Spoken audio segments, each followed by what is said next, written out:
These women are asking for their relatives to be released from secret jails in Sana'a. Many have disappeared across the country since the Houthis took over 2 years ago. They say they're going to continue their protest movements until those detained are released. We would like to denounce the death of Adil Zubai, who was tortured and whose body was left in front of a hospital.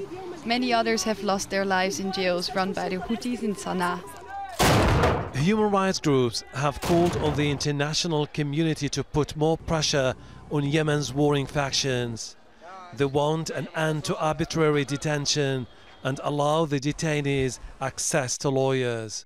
In the days and weeks leading up to Ramadan, I received many messages from family members of people who were detained in either the north or the south of the country asking me, and I couldn't give them an answer about when their loved ones would be released and if their loved ones would be released, because they believed these people were held arbitrarily.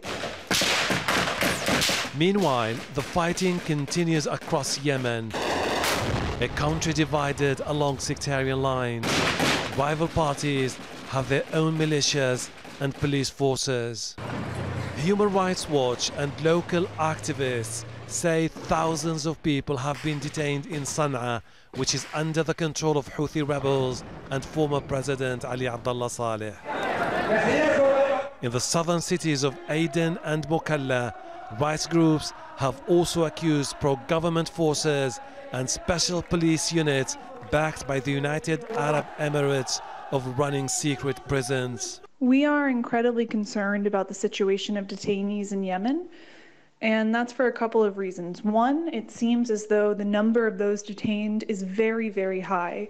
Yemeni groups estimate that it's in the hundreds, if not thousands, of people who are being detained by both parties to this conflict. The Houthi Saleh forces loyal to President Hadi, and UAE-backed security forces are arbitrarily detaining and forcibly disappearing people in the country. And what we're doing is we're calling on those parties to use the month of Ramadan to right these wrongs. Last year, the United Nations brokered a prisoner exchange deal during the month of Ramadan, a process that was never fully completed.